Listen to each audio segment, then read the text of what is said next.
वृद्धत्व हे प्रत्येकालाच येणार, यात काही एक संशय नाही. वृद्धत्व आपल्या गाठीशी प्रत्येकाच्याच जीवनी.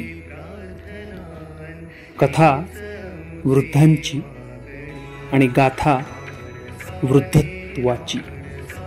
मधुबन वृद्धाश्रमामध्ये विभागीय स्तर मुलांची शासकीय वसतिगृह निंभोरा अमरावतीची टीम पोहोचली आणि तेथील वृद्ध स्त्री पुरुष, माता भगिनी आणि आजी आजोबांशी सुंदर असा संवाद साधला.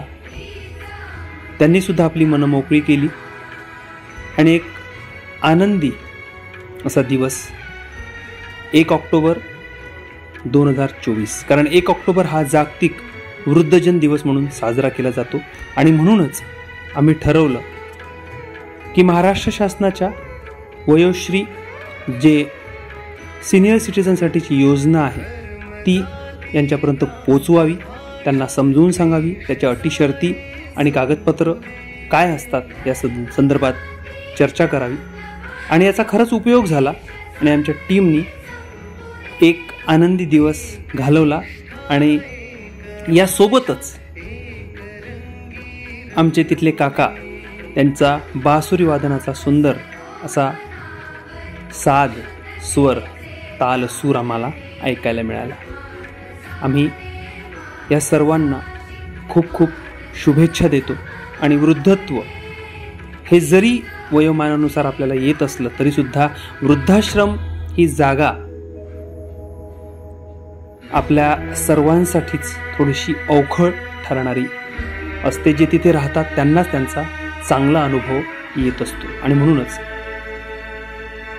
सर्व वृद्धजनांना आनंदी आणि आरोग्यसंपन्न जीवन जगण्याच्या निंभोरा टीमच्या वतीनं आम्ही खूप खूप शुभेच्छा, शुभकामना देतो.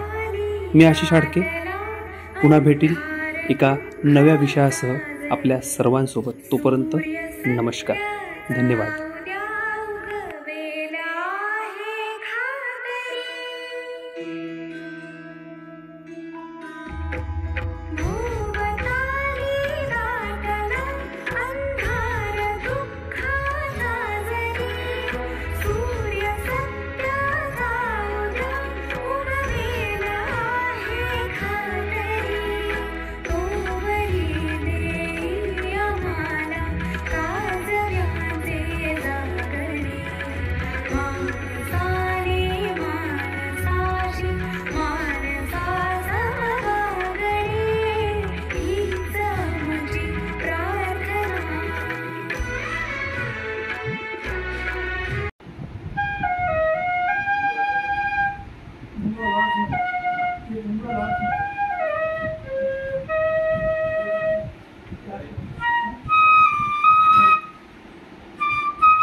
मित्रांनो, वृद्धत्व, आजार आणि मृत्यू हे अटळ आहेत, ते येणारच.